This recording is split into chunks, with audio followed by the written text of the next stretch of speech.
My channel. ఈరోజు recipe రవ్వ లడ్డు అండి. పాకం చేయకుండా రవ్వ లడ్డు ఏ విధంగా చేసుకోవాలో ఈజీ ప్రాసెస్ మీకు ఇప్పుడు చూపిస్తానండి.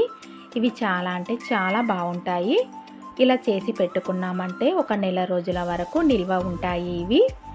ఈ రవ్వ లడ్డూలను ఏ విధంగా తయారు చేసుకోవాలో తయారీ విధానం ఇప్పుడు మీకు చూపిస్తాను. ముందుగా కడాయి పెట్టుకొని అందులో 2 కప్పుల సూజీ రవ్వను వేసుకోవాలి. సూజీ రవ్వ అంటే ఉప్మా రవ్వ అండి. వేసుకొని 4 లేదా 5 నిమిషాలు బాగా వేయించుకోవాలి. అందులోనే 1 కప్పు నిండుగా 4 2 మినిట్స్ వేసుకోవాలి.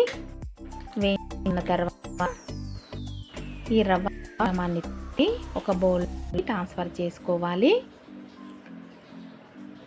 రవ్వను మొత్తము చల్లారనివ్వాలి. చల్లారిన తర్వాతనే మనము దీనిని మిక్సీ పట్టుకోవాలి. చిన్న మిక్సీ జార్ని తీసుకొని అందులో 1.5 కప్పు షుగర్ వేసుకొని పిండిలా మిక్సీ పట్టుకోవాలి. ఈ విధంగా మిక్సీ పట్టుకున్న దీన్ని ఒక బౌల్కి ట్రాన్స్ఫర్ చేసుకోవాలి. తర్వాత ఈలోపు రవ్వ మొత్తము చల్లారిపోయి ఉంటుంది. రవ్వ కొద్ది కొద్దిగా వేసుకుంటూ పిండిలా సన్నగా మిక్సీ పట్టుకోవాలి. ఈ చక్కెర పిండిని పక్కన పెట్టేసుకొని రవ్వను వేసుకొని మిక్సీ పట్టుకోవాలండి. ఇది 2 టైమ్స్ వస్తుంది. దీన్ని మిక్సీ పట్టుకొని చక్కెర పిండి ఉన్న బౌల్లోనే దీన్ని కూడా వేసేసుకొని బాగా కలుపుకోవాలి. ఇందులో 1/2 స్పూను ఇలాచీ పౌడర్ కూడా వేసుకోవాలి.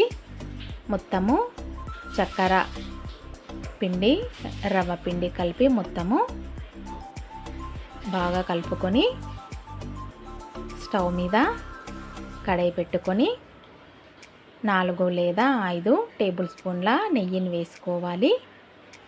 ఈ పిండి మొత్తము చల్లారేంత వరకు పక్కన పెట్టుకోవాలి. నెయ్యి వేడి కాగానే పిండి మిశ్రమాన్ని మొత్తము కడాయిలో వేసుకొని బాగా కలుపుకోవాలి. నెయ్యి తక్కువగా అనిపిస్తే మరో 2 స్పూన్లు వేసుకోవచ్చు. ఇలా వేసుకొని పిండిని బాగా కలుపుకొని ఒక బౌల్లోకి ట్రాన్స్ఫర్ చేసుకోవాలి. నెయ్యి మాత్రము తక్కువగా అనిపిస్తే మరో 2 స్పూన్లు వేసుకోవచ్చు. ఇలా కలుపుకొని చక్కెర పిండి ఉంది కాబట్టి కొద్దిగా పాకంలాగా వచ్చినట్టు అనిపిస్తుంది. అలా రాగానే స్టవ్ ఆఫ్ చేసేసి ఈ మిక్సీని ఒక బౌల్లోకి ట్రాన్స్ఫర్ చేసుకోవాలి. కొంచెం చల్లారిన తర్వాత చేతికి నెయ్యిని అప్లై చేసుకొని లడ్డూలాగా చుట్టుకోవాలండి. అంతే అండి. పాకం లేకుండా ఈ రవ్వ లడ్డూను ఈ విధంగా ఇంట్లోనే ఈజీగా తయారు చేసుకోవచ్చు. ఇవి చాలా అంటే చాలా బాగుంటాయి. ఒకసారి మీరు కూడా ట్రై చేయండి. మన ఛానల్లో అన్ని రెసిపీస్ ఇలా ఉన్నాయండి. మీరు కూడా చూడండి. మన ఛానల్ను తప్పకుండా సబ్స్క్రైబ్ చేసుకోండి. కమ్మటి రవ్వ లడ్డూలు రెడీ అయిపోయాయి. ఫంక్షన్స్లోకి దేనికైనా వీటిని ఈజీగా ఇంట్లోనే తయారు చేసుకోవచ్చు.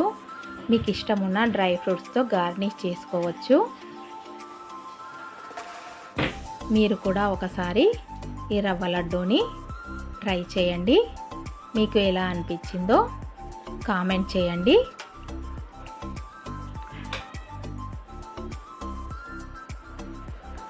చూడండి, కమ్మటి రవ్వ రెడీ అయిపోయింది.